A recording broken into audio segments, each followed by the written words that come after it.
우리 인사하도록 하겠습니다. 주의 이름으로 사랑하고 축복합니다. 네, 주의 이름으로 사랑하고 축복합니다. 네. 제가 겨울에도 이렇게 감기 걸린 적이 거의 없었는데, 이번에 제가 더위를 제대로 먹어가지고, 지금 이제 좀 이렇게, 목소리가 좀 잠겼습니다. 예, 그래서 좀 이해해 주시고, 올해 정말 너무나 더운 이런 날씨에도 우리가 말씀으로 정말 우리의 심령이 시원해지기를 축복합니다.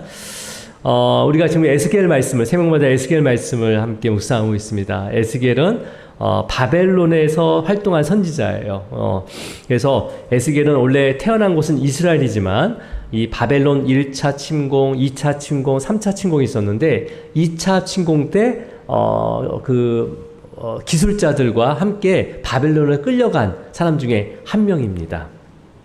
그래서 바벨론에 끌려가서 한 5년 정도 머물다가 그 이스라엘 백성들이 다시 돌아가고 싶은 마음이 있잖아요. 그래서 바벨론 그발 강가에 모여서 시편을 묵상하면서 하나님께서 이 길을 열어주셔야 되는데, 다시 회복해 주셔야 되는데 하는 그런 마음으로 그곳에 함께 모여서 기도를 밤마다 기도했습니다. 이게 이제 회당의 시초예요.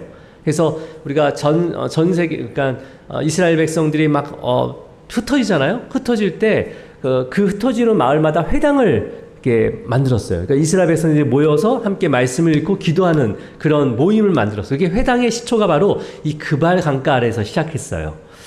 그래서 어느 날 그 그발 강가에서 바벨론으로 끌려오는 사람들이 그발 강가에서 모여서 기도하는 중에 에스겔의 눈에 뭐가 보입니까? 하늘이 열려요. 하늘이 열리면서 그룹이 보이고, 그룹은 천사죠. 천사들이 보이면서 천사들 위에 넓은 궁창 위에 또 그 하나님의 보좌가 딱 있는 것을 보게 됩니다. 그 보좌에 하나님의 형상 같이 보이더라. 하나님의 모습이 이렇게 기록이 되어 있죠. 이 하나님의 모습을 보게 됩니다. 자, 이것을 본 에스겔은요, 앞으로 이제 5년 후에 바벨론에 의해서 예루살렘이 완전히 멸망당하잖아요. 그죠? 3차 침공을 통해서 완전히 멸망을 당하게 됩니다. 그래서 예루살렘이 멸망당하고 그 당시에 하나님이 임재한다고 믿었던 그 성전이 절대 무너지지 않는다. 이 성전은 하나님이 임재하고 있기 때문에 무너질 수가 없다라고 했는데, 이 예루살렘 성전이 모두 무너졌을 때, 그리고 마지막 포로들이 그 무너진 것을 보고 그 마지막 그 이스라엘 남아있는 자들이 바벨론으로 끌려오고, 또 바벨론에 기존에 끌려왔던 이 이스라엘, 포로된 그 이스라엘 백성들에게 여전히 하나님은 이스라엘 백성들을 떠나지 않고 내가 보았다. 그발 강가 위에서 하나님께서 그곳에 계신 것을 내가 보았다라고 하면서 위로를 하면서 소망을 갖게 합니다. 그래서 에스겔은요, 그발 강가 위에서 하나님의 임재의 모습을 본 후에 이방 나라 이 바벨론에서 선지자로 부름을 받게 되는 최초의 선지자가 됩니다.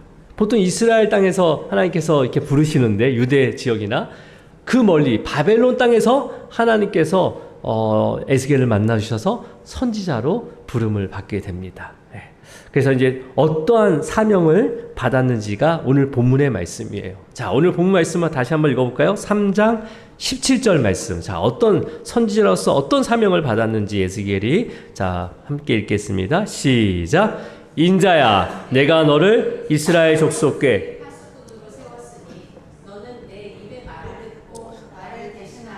그들을 깨우치라. 자, 여러분, 에스겔은 이제 선지자로서 어떤 사명을 받게 됩니까? 파수꾼의 사명을 받게 돼요. 그죠? 파수꾼. 자, 파수꾼이 어떤 자죠? 파수꾼이? 성경에도 파수꾼이라는 단어가 많이 언급되고 있습니다. 사무엘서에서도 파수꾼이 등장이 되는데, 파수꾼은 성벽 위에 높은 곳이나 또 아니면 외곽에 세운 망대, 큰 높은 망대 있죠. 멀리 볼 수 있는 어떤 좀 이렇게 기둥 같은 거, 그런 망대에서 밤낮으로 졸지 않고 또 쉬지도 않고 적의 공격의 징후를 계속 지켜보는 거죠. 그래서 적이 공격한다는 그런 어떤 징후가 보이면 어떻게 합니까? 이 파수꾼은 그걸 딱 보고 어떻게 해요? 도망가요? 백성들에게 알리는 거예요. 백성들에게 알리고, 백성들은 그 파수꾼의 소리나 나팔을 듣고 나서 어떻게 합니까? 백성들도 싸우러 준비합니까? 아니에요. 여러분 그 당시에 이 성읍이라는 게 모든 백성이 들어와서 살 수가 없었어요. 그러니까 약간 이제 뭐예요? 가문이 있는 약간 지도자급의 사람들만 이 성벽으로 이루어진 성읍 안에서 살았고, 나머지 백성들은 성벽 외곽에 조그만 집을 짓고 그 주변에 밭들이나 뭐 어떤 들판에서 양을 치거나 농사를 졌어요. 그래서 지금 뭐예요? 백성들은 그 성벽 안으로는 들어온 날이 절기나 이런 특별한 날만 들어왔어요. 근데 보세요. 외부에서 이제 적이 침략을 하게 되면 이 백성들은 보호할 곳이 없잖아요. 보호받을 수가 없잖아요. 그러니까 파수꾼이 그 멀리서 적이 공격하는 징후를 보면 바로 백성들에게 알리는 거예요. 나팔을 불거나 소리치는 거예요. 그러면 이 소리를 듣고 백성들은 어디로 들어갑니까? 몇 개의 중요한 것만 챙겨가지고 어디로 들어가요? 성 안으로 들어가요. 들어가서 이 성벽의 보호를 받습니다. 여러분 예루살렘 성이라는 이 단어가 여성 동사예요. 그래서 위에서 보면 치마폭처럼 이렇게 덮여 있는 것처럼 보여요. 그래서 뭐예요? 이스라엘 백성들을 이 성벽을 통해서 치마처럼 이렇게 덮어서, 아니면 어미 닭이 이렇게 품고 보호하는 것처럼 보호해주는 그런 어미의 역할을 하는 게 바로 성벽이에요. 성벽. 자, 그러면 여러분, 그래서 에스겔을 파수꾼으로 세운다고 하는데, 그러면 어떤 파수꾼일까요? 무엇을 알리는 파수꾼이죠? 자, 우리 한번 파수꾼은 원래 적이 침략할 것을 관찰하고 파악해서 판단해가지고 알리는 거였어요. 자, 그러면 오늘 본문을 다시 한번 읽어볼게요. 자, 어떤 파수꾼인지 시작. 인자야, 내가 너를 이스라엘 족속의 파수꾼으로 세웠으니 너는 내 입의 말을 듣고 나를 대신하여 그들을 깨우치라.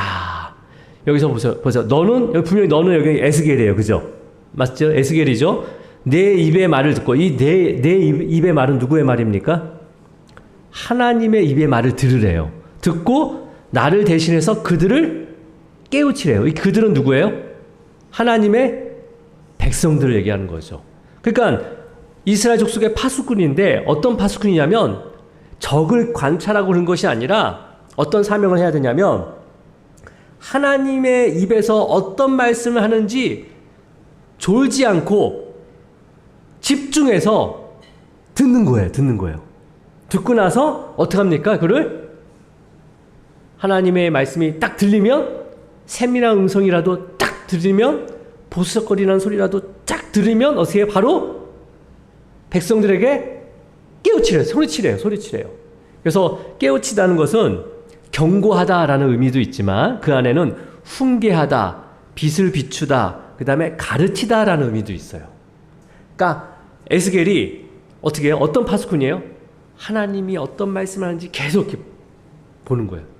듣는 거예요. 계속 아주 세밀한 음성까지 들으려고 쉬지 않고 계속 듣는 거죠. 쉬지 않고 아주 졸지도 않고 계속 듣고 있다가, 어떤 말씀하시는지 듣고 있다가 딱 말씀을 하시면, 큰 목소리로 말씀하시든 작은 목소리로 하시든 그 말씀을 들으면 그 들은 말씀을 어떻게 백성들에게 깨우치래요. 경고하고 가르치고 비추래요. 이게 에스겔이 사명으로 받은 하나님의 말씀의 파수꾼이에요. 파수꾼. 네. 그러니까 여러분, 하나님의 말씀의 파수꾼은 자신의 어떤 생각이나 경험이나 의견을 전하는 자가 아니죠. 맞습니까? 오직 하나님이 주신 말씀, 하나님의 뜻을 바르게 깨닫고 대언하고 가르치는 자가 바로 하나님의 말씀의 파수꾼이에요. 파수꾼. 여러분, 하나님께서는 이 하나님의 말씀의 파수꾼의 사명을 어떻게 감당해야 되는지, 에스겔이 어떻게 감당해야 되는지를 이제 두 가지 경우를 들어서 말씀하시는데, 하나님의 말씀의 그 파수꾼이 얼마나, 그 책임이 얼마나 중요한지를 또 강조하세요. 자, 우리 18절로 가겠습니다. 18절. 자, 어떻게 이 하나님의 말씀의 파수꾼을 감당해야 되는지 어떤 책임이 있는지 우리 함께 천천히 읽겠습니다. 시작. 내가 악인에게 말하기를 너는 꼭 죽으리라 할 때에 내가 깨우치지 아니하거나 말로 악인에게 일러서 그의 악한 길을 떠나 생명을 구원하게 하지 아니하며 그 악인은 그의 죄악 중에서 죽으려니와 내가 그의 핏값을 내 손에서 찾을 것이고.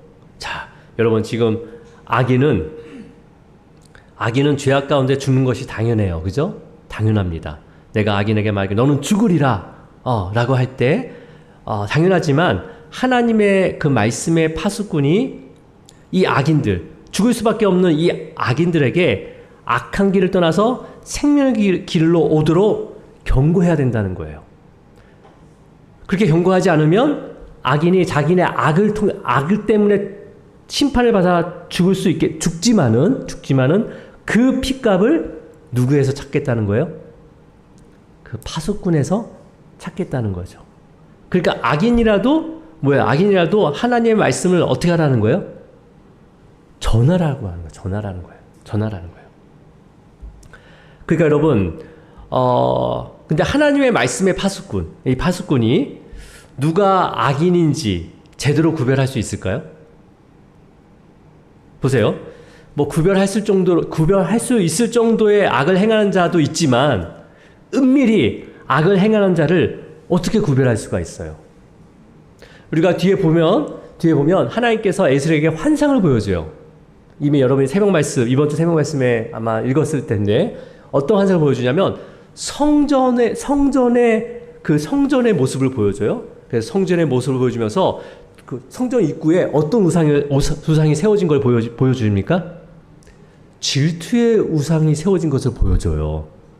이거 뭐냐면 이거는 물론 이제 사람의 그 질투에 대한 우상도 있지만은 이 우상은 뭐야? 하나님께서 질투하신다는 거죠. 하나님의 성전 입구에 우상을 세워놨어요. 근데 그 우상으로 인해서 하나님께서 질투하신다는 거죠. 내 성전 앞에 나를 만나러 와야 되는데 왜 그 우상을 내 성전 앞에 세워놨냐? 그러면서 성전 안으로 딱 들어가게 보면서 어떤 담구멍을 보여줘요. 성전 안에 방이 하나 있는데 담구멍을 하나 보여줘요.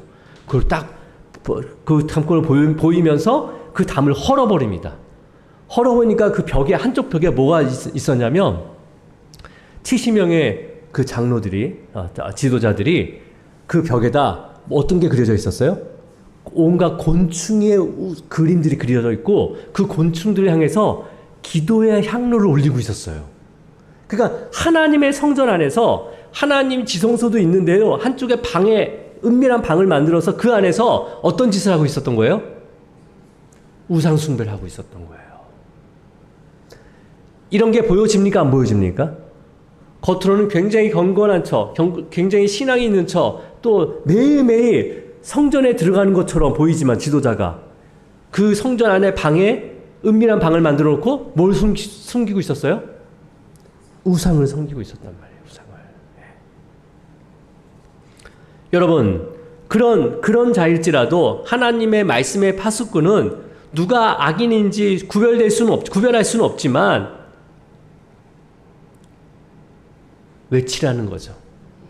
하나님께서 전해주신 들은 말씀을 외치라는 거예요. 여러분 보세요.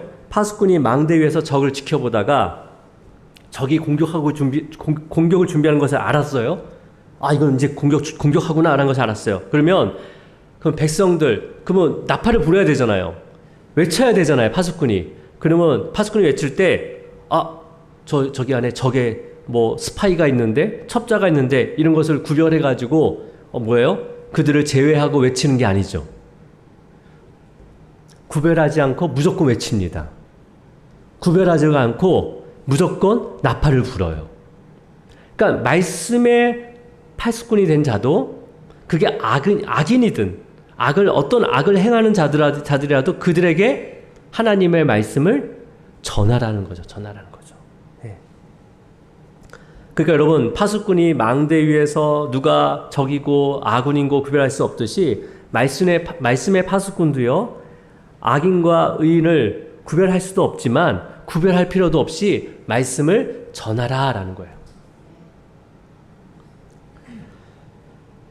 그러니까 하나님의 말씀의 파수꾼이 된 자는 누구에게든 복음의 말씀을 전해야 되는 거예요.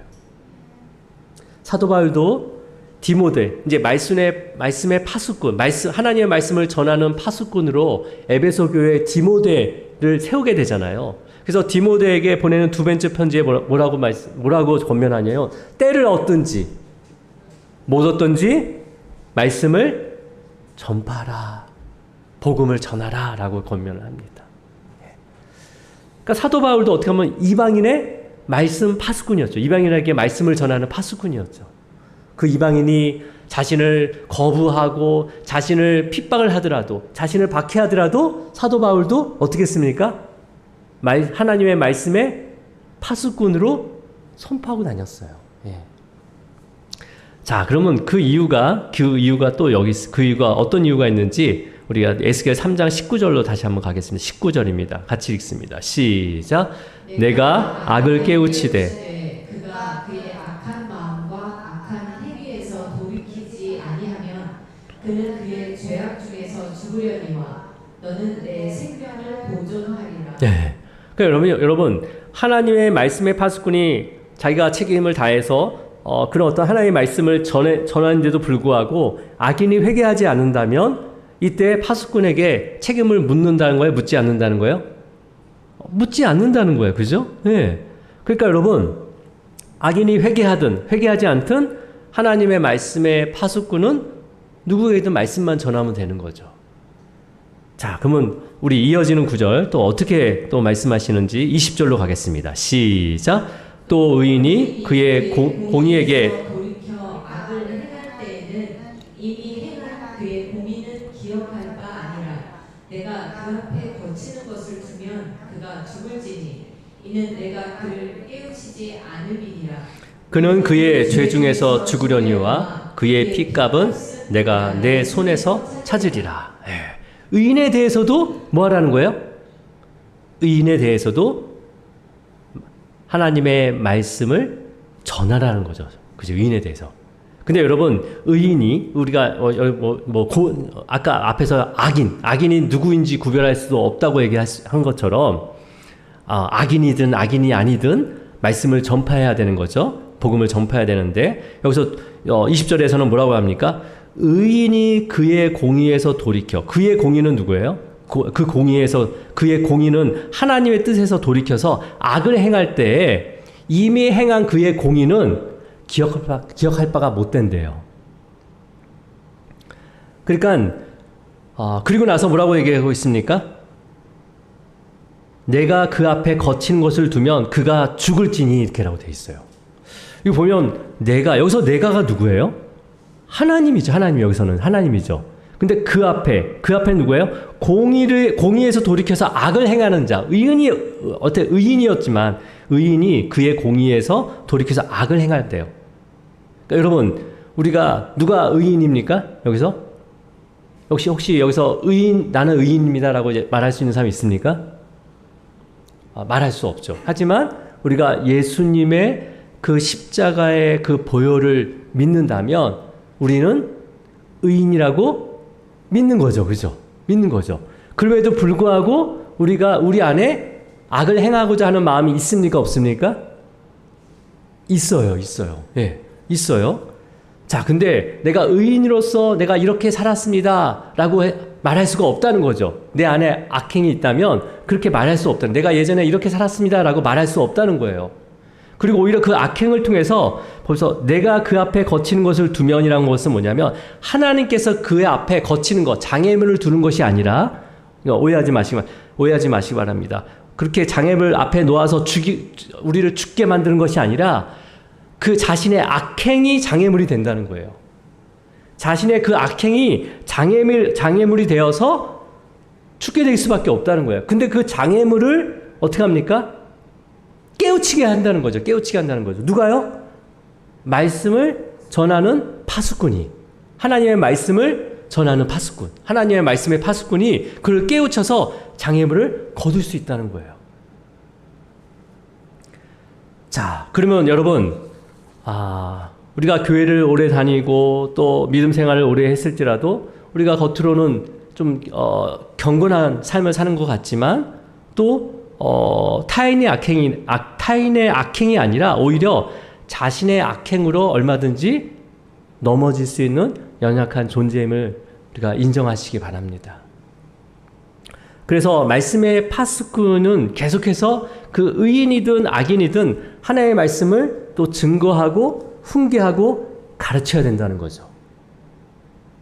자, 그러면 여러분 하나님의 말씀의 파수꾼이 의인들이 악을 행하지 않도록 가르치고 훈계하지만 그럼에 불구하고 악을 행한다면 그 책임은 악을 행하는 자에게 돌아가고 파수꾼의 영혼을 보존하시겠다라고 말씀이 마치게 됩니다.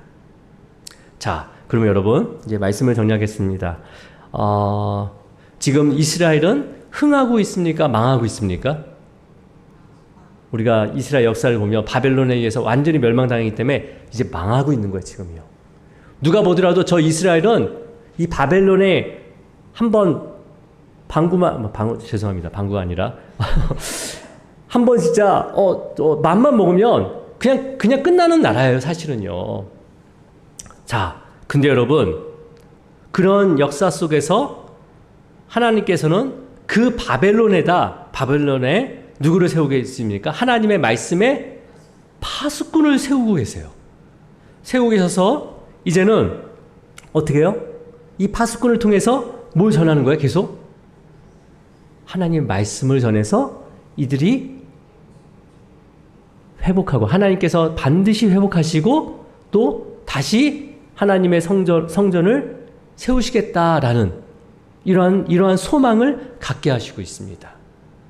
자, 여러분, 저와 여러분도 종말의 시간을 보내고 있습니다. 맞습니까? 네. 심판의 날이 점점 다가오고 있어요. 그러니까 세상은 더 악해질까요? 선해질까요? 가면 갈수록 악해질까요? 선해질까요? 네. 분명히 말하지만 세상은 가면 갈수록 악해질 수밖에 없습니다. 자기들의 이익만을 가지고 살아가게 돼요. 네. 그런 분위기가 지금 전 세계적으로 일어나고 있죠, 지금? 그죠? 근데 이러한 마지막 때를 마지막 때를 살아가고 있지만 지금도 하나님의 말씀의 파수꾼을 하나님께서 세우고 계십니다. 네. 여러분, 그러면 저와 여러분도 하나님의 말씀의 파수꾼으로 세우심을 믿습니까? 네? 물론 아멘 하지만 목사님 한 분이면 족하죠. 목사님이 말씀의 파수꾼이지 무슨 성도가 어떻게 말씀의 파수꾼이 될 수 있어요? 라고 반문할 수 있죠. 물론 여러분 목사를 통해서 하나님의 말씀을 듣고 깨우쳤다면 여러분도 그 말씀에 깨우친 그 말씀에 파수꾼의 역할을 감당해야 됩니다. 그걸 원하시는 거예요, 하나님께서. 그러니까 여러분, 하나님의 말씀의 파수꾼의 사명은요, 단순히 목회자나 선교사에게만 주어지는 사명이 아니라 오늘 이 마지막 때를 살아가는 모든 성도에게 주어진 사명임을 믿으시기를 축복합니다. 그래서 여러분, 제일 가까운 우리의 가족과 자녀들에게 말씀의 파수꾼이 되어주시기 바랍니다. 또 여러분의 삶과 연결된 모든 사람에게 그가 악인이든 의인이든 구별하지 말고 또 말씀의 파수꾼으로 하나님의 말씀을 전하시기를 축복합니다. 그렇다면 여러분 어떻게 이 세대의 하나님의 말씀의 파수꾼의 사명을 감당해야 할까요? 여러분이. 자, 먼저는 하나님의 말씀을 잘 듣는 자가 되기를 바랍니다. 네.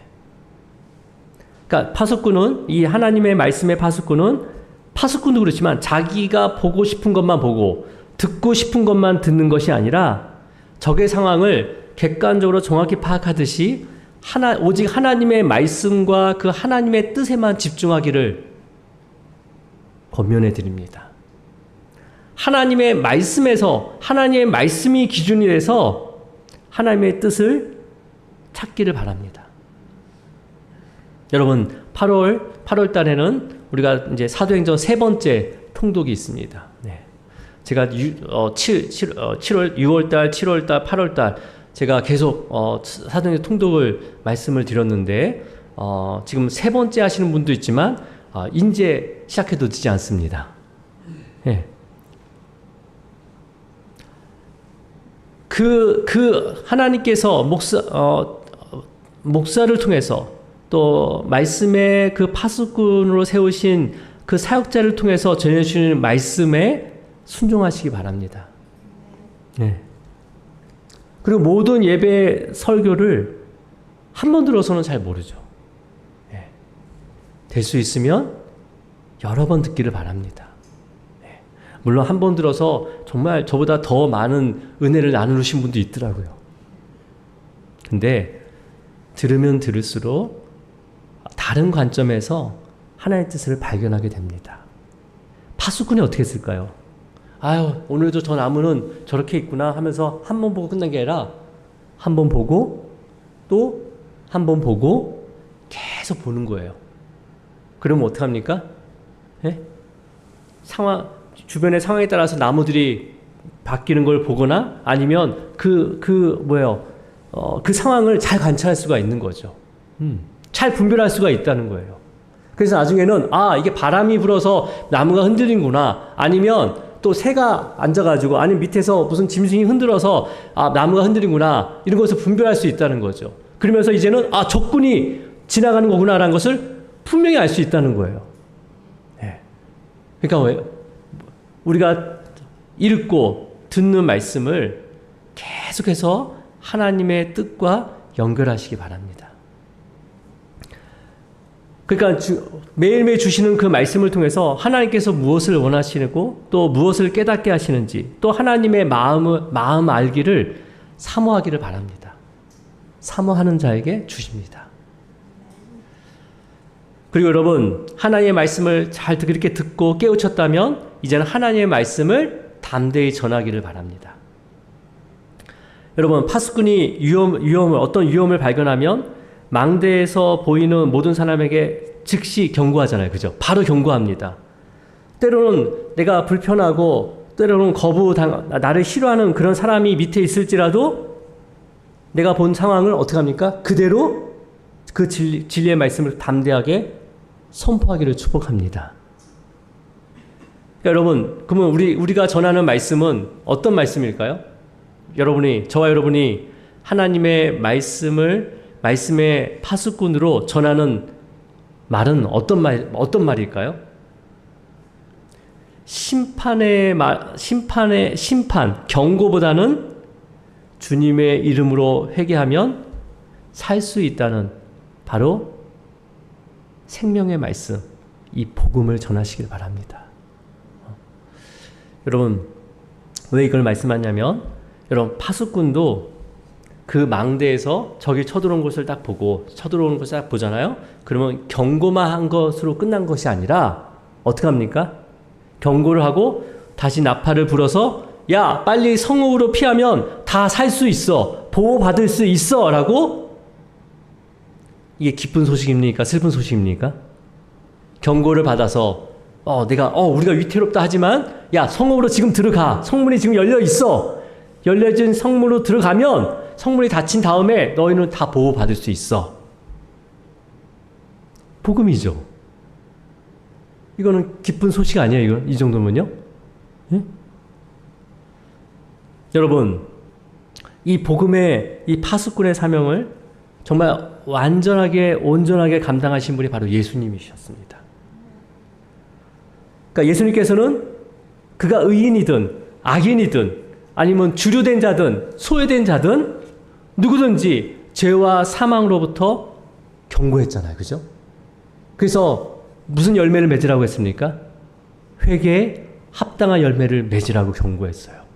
자, 그러면서 뭐라고 얘기합니까? 그 방법을 내가 곧 길이요 진리요 생명이니 나로 말미암지 않고는 아버지께로 올 자가 없다라고 하면서 생명의 파수꾼이 되어주셨어요. 생명을 외치는 파수꾼, 구원을 외치는 파수꾼이 바로 예수님이셨습니다. 여러분, 에스겔은요, 바벨론에서 끝까지, 이 바벨론 이방 나라에서 끝까지 하나님의 말씀의 파수꾼으로 사명을 다했습니다. 네. 근데 성경에는 어떻게 죽었는지 자세한 기록은 없지만 분명히 하나님께서 이 에스겔의 영혼을 보존시키셨습니다. 자, 근데 여러분, 예수님께서는 이 생명의 파수꾼, 생명을 선포하는, 구원을 선포하는 파수꾼의 역할뿐만 아니라 자기의 생명을 어떻게 하셨습니까? 기꺼이 내어주셔서 우리가 받아야 할 죄의 형벌과 그 죄값을, 핏값을 대신 치르셨어요. 이러한 파수꾼이 어디 있습니까? 여러분, 지금도 예수님께서는 하늘 보좌 우편에 앉아 계셔서 우리의 구원을 위해서 중보하고 계십니다. 지금도 주님의 영이신 성령님께서는요, 우리 안에 내주하여 주셔서 우리의 영혼의 파수꾼이 되어주시고 있습니다. 그래서 여러분, 저와 여러분이 하나님의 말씀을 전하는 파수꾼의 사명을 감당할 수 있는 것은 우리가 뭐 많이 알고 우리가 능력이 있어서 우리가 내가 어떤 거기에 뭐예요? 좀 은사가 있어서 이런 것이 아니라 먼저 우리의 죄를 돌이키도록 경고하시고 영원한 생명의 길로 인도하시는 영원하시고 완전하신 이 파수꾼이신 예수님의 영이신 성령의 음성을 들었기 때문입니다. 그래서 이 음성을 여러분이 들었으니까 또 계속해서 말씀해 주시기 때문에 그 말씀을 잘 듣고 잘 들으면서 이 음성을 또 바르게 전하고 깨우치는 주님이 정말 기뻐하시는 복음의 파수꾼이